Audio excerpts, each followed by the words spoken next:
This one could get me banned from YouTube or a copyright strike or something. I don't know. But this one is dangerous.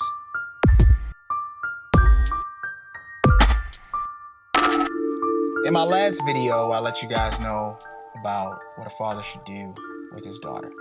And one of the biggest goals that I paraphrased was keep your daughter off the pole. Stay in her life, give her positive affirmation, coach her up, love her, don't be too harsh. All those things to keep your daughter the best blossoming flower she can be, where her self-esteem doesn't shrink so much that she might find herself on the pole. I'll leave a link to that video up here.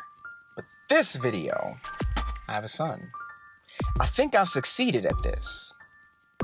I haven't asked him. It's a very awkward question to ask. In fact, I don't ever want to ask my son this. I need to keep out of my son. It's what I needed to do as a father. I don't want anyone poking around his fudge factory. I don't want anyone fingering the... You get what I'm saying. I didn't raise my son Catholic. I'm not saying all Catholics do this. I'm not saying that.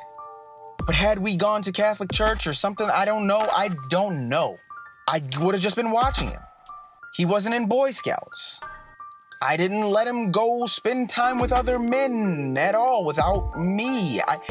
It wasn't necessarily an active thought. Oh, do you want my son? You like my son?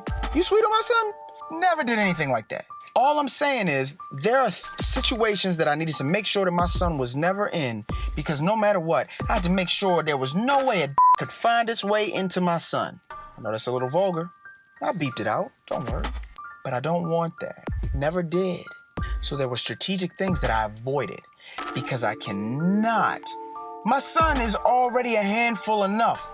I just want to take his neck sometimes and I just want to wring it, shake some sense into the boy. It's what I want to do.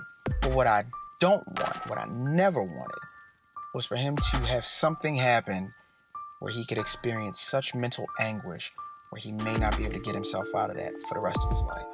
I'm trying to be as funny as I can surrounding this very icky subject to me. That's my son. I love him to death. And just like I think a father's role in his daughter's life is to make sure she stays off the pole, if you're a father, you definitely have to protect your son and his entire body, just like you do with your daughter, but your son. There's no pole equivalent for him. While there are male prostitutes, it's not like you can just go and find a guy as easily as you can a girl. It's not like you can just, oh yeah, all these strip clubs are guys. There are guy strip clubs. Save me the anecdotes. But there's a guy, I was a prostitute for... Stop it. You are the outlier. There are more prostitutes that are women. They are. If you find 10 strip clubs, 8 to 9 of them are gonna be women stripping in them. Stop it. Save that and save the comments for another channel. It's just not, this is the reasonable dose. We stay with what's real. So as a father, I really just needed to keep my son's purity from other predatory men that might try to exploit him. Yes, predatory women too. Stop it. A boy that is molested or fondled by a woman probably won't have the same psychiatric problem stuff that happens if it was with a man. We can agree to disagree, and please save your comments and your hate.